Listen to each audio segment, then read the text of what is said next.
સખવાળા પરિવારના તમામ ભક્તોને ભાવથી જય સ્વામિનારાયણ, જય શ્રી કૃષ્ણ, જય સિયારામ, જય હિન્દ, જય ભારત. દરેક ભક્તોને ભાવથી જય સ્વામિનારાયણ. ભલા ભક્તજનો, આજે આપણી સંસ્કૃતિમાં સંસ્કારની બહુ જરૂરિયાત હોવાને કારણે જ્યારે સંપ અને એકતા એની ખૂબ જરૂરિયાત છે. મને જ્યારે આપણને વાત કરી કે ભાઈ અમારું એક સ્નેહ મિલન છે, એટલે એમને આનંદ એ થયો કે તમે સ્નેહ મિલન કરો છો એ જ બહુ આનંદની વાત છે. એટલા માટે કે આજે સંપ અને એકતા યુવાનોમાં, વડીલોમાં, બાળકોમાં, મહિલાઓમાં, યુવતીઓમાં, બહેનોમાં બધાની અંદર સંપ અને એકતાની ખૂબ જરૂરિયાત છે. આજે કળિયુગ છે, કલો સંઘે શક્તિ. કળિયુગનું એક સૂત્ર છે, જે માણસનો સંઘ સમુદાય છે એ જ માણસ સુખેથી સારું જીવન જીવી શકશે. માટે તમારા જીવનની અંદર સંપ અને એકતા જોઈ પહેલા તો તમને બધાને થેન્ક યુ કહેવાનું મન થાય. આજે જગતની અંદર સંપ અને એકતા જાળવવાના કાર્યક્રમોની રચનાઓ જે કરે છે એવા ઉત્સાહી અમારા સંચાલક, એમણે જ્યારે અમને આમંત્રણ આપ્યું ત્યારે બહુ આનંદ એ થયો કે ભાઈ આવા કાર્યક્રમની અંદર તમે બધા એકતા,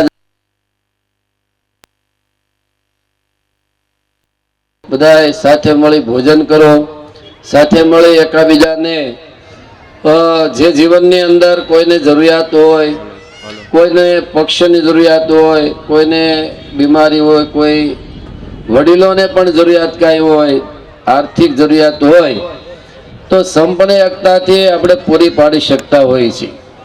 માટે બહુ મોટી સંપ અને એકતાની જરૂર છે જીવનની અંદર. એક મારું ખાસ સૂત્ર છે કે આપણે મનુષ્ય શરીરમાં છીએ તો પહેલું આપણું શરીર છે.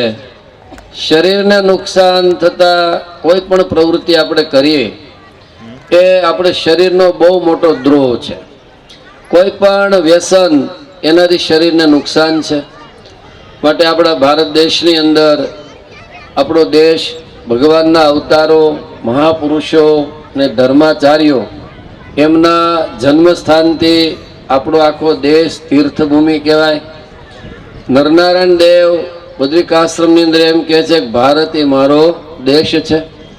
આવા ભારત દેશની અંદર આપણને સારા કુળની અંદર જન્મ મેળવ્યો હોય અને આ બધા સખવાળા પરિવાર એમનો આ દ્વિતીય જ્યારે આ આપણે સ્નેહ મિલન ઉજવી રહ્યા હોય, ફેશનને તો આપણે સ્વીકારી લઈએ, ફેશન તો થોડી ઘણી જોઈએ, હાલો એમાં આપણે સ્વીકારી લઈએ, પણ વ્યસનની જરૂરિયાત નથી.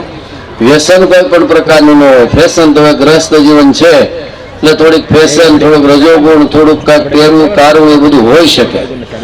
પણ મારો એક પ્રશ્ન છે, તમારે વ્યસનની શું જરૂર છે? વ્યસનથી શરીરને મોટું નુકસાન છે.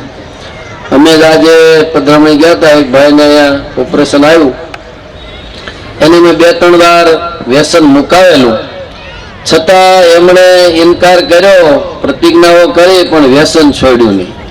વ્યસન ન છોડ્યું એટલે એને કેન્સર આવ્યું. એકવાર ઓપરેશન કરાવ્યું, બીજી વાર કરાવ્યું, અને ત્રીજી વારે હવે એટલા બધા હતાશ થઈ ગયા આખો પરિવાર. અમે પધરામણીમાં ગયા આજે જ, પણ બહુ દુઃખી હતો પરિવાર. નાની ઉંમરમાં આવું વ્યસનનું આવ્યું, છોકરો હજી નાનો છે, ભણે છે. હવે એટલા પરિવાર બધા દુઃખી હતા કે આ વ્યક્તિ કોઈ રીતે બચી શકે એમ નથી, કારણ વ્યસન હતું. માટે વાલા ભક્તજનો, તમે બધા સ્નેહીઓ છો, તમે ભાવથી સંતોને બોલાવવા અમારી એક સાધુની ફરજ છે કે કોઈ પણ માધ્યમે તમે વ્યસન છોડી દેજો. અને તમારામાં સંપ અને એકતા નિર્વ્યસનીપણાની હોવી જોઈએ. તમે બધા વ્યસન મૂકશો, એકાબીજા નિર્વ્યસની થઈને ભેગા થશો તો તમારા પરિવારમાં પણ સારા સંસ્કાર આવશે.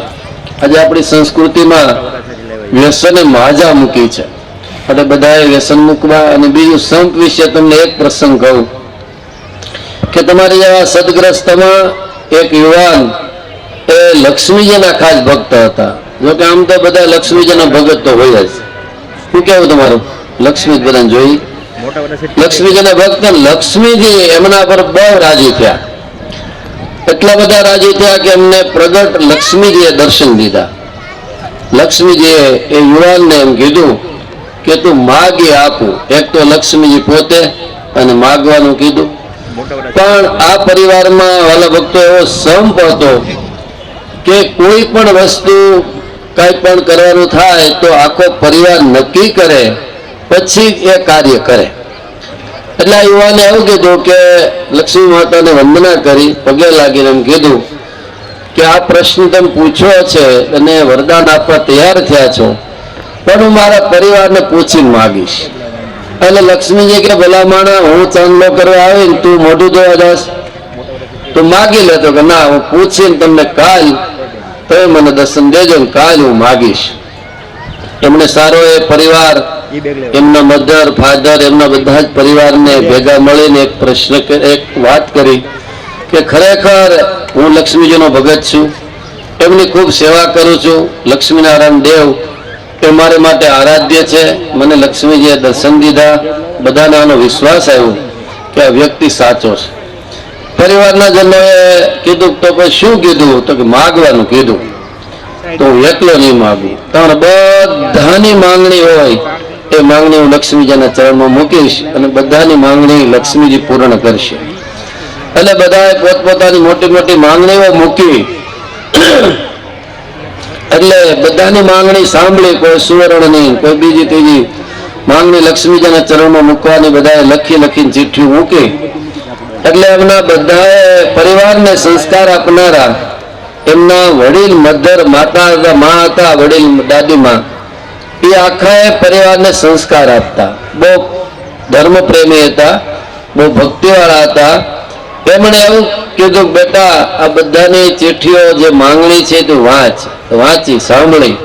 બધાની ઊંચી ઊંચી માંગણીઓ હતી, કોઈની માંગણી કઈ મોડી તો હોય જ નહીં.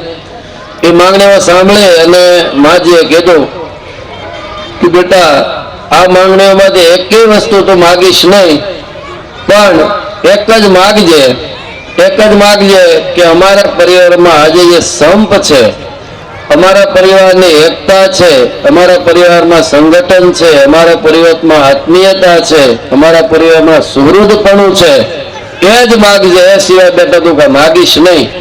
જો તું આ માગીશ ને એટલે આપણું બધું જળવાઈ રહેશે, બાકીની બધી ચિઠ્ઠીઓ તું ફાડી દે.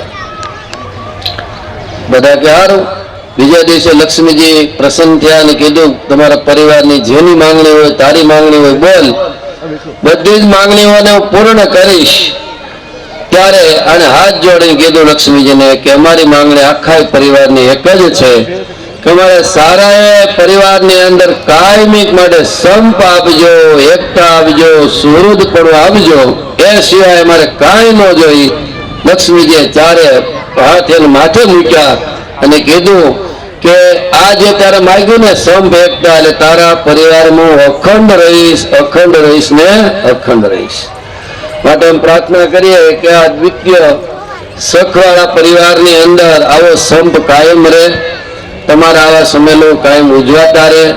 તમારા પરિવારની અંદર બધા જ જે બીજા પરિવારવાળા પણ આની અંદર જોડાણા હોય તો બધાની એકતા રહે અને બધા જ પરિવારવાળા તમે નિર્વ્યસની રહ્યો, એકાબીજાને મદદ કરતા રહ્યો, એકાબીજાને કાંઈ જરૂરિયાત હોય તો ટેકો આપતા રહ્યો. એવી અમે ભગવાનના ચરણમાં પ્રાર્થના કરીએ છીએ. જેણે આ બધા ભક્તો આયોજન કર્યું છે, આમાં જમણવાર હોય, ભોજન હોય, બધું હોય, એમાં જેણે મદદ કરી છે એ તમામનું ભગવાન અમારા અહીંયા ઘનશ્યામ મહારાજ બિરાજે છે સિલ્વર ચોકમાં. ભગવાન સ્વામિનારાયણનું એ ઘનશ્યામ સ્વરૂપ છે, એના ચરણમાં પ્રાર્થના છે કે સિલ્વર ચોક મંદિરે યુવકોની સરસ મજાની દર શનિવારે સભા થાય છે, દર એકાદશીએ સત્સંગ સભા થાય છે, દર રવિવારે પહેલા રવિવારે બધાના પરિવાર સાથેની સરસ સભા થાય છે. અને એમાં બધા જ લગભગ યુવાનો એ સંતોના પ્રસંગમાંથી ભાઈ વાત કરી એમ બધા નિર્વ્યસની થયા છે, સારો સંપ અને એકતા જાળવે છે. બહુ મોટો દર મહિનાના પહેલા રવિવારે આવે છે. શનિવારે રાત્રે 9 થી 11 હોય, એકાદશે રાત્રે 9 થી 11 સભા હોય. દિવસમાં 5 વખત બધા જ ભક્તજનો સારી રીતે સત્સંગ કરે છે. તમને પણ બધાને નિમંત્રણ છે કે નજીક થતું હોય તો દર્શન સત્સંગ સભાની અંદર ખાસ હાજરી આપજો. બધા ભોજન પણ ત્યાં જમે છે. સારી રીતે બધાને ભોજન પ્રસાદ વ્યવસ્થા પણ ત્યાં રાખવામાં આવેલું હોય છે.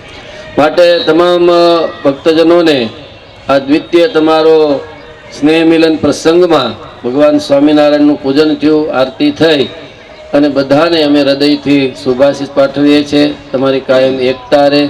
તમારા જીવનમાં કાંઈ વ્યસન હોય તો આજના દિવસે આ સંગઠન સહન સ્નેહ મિલનમાં એ તમે વ્યસન મૂકી દેજો અને વ્યસનથી મુક્ત થઈ અને સ્નેહથી યુક્ત થઈ સંપથી આ પરિવારમાં કાયમ માટે જળવાઈ રહે અને આવું નવું સંગઠન કાયમ રહે એવી ભગવાનના ચરણમાં પ્રાર્થના કરી અને વિરમું છું. અસ્તુ. ધન્યવાદ. દરેકને ભાવથી જય સ્વામિનારાયણ.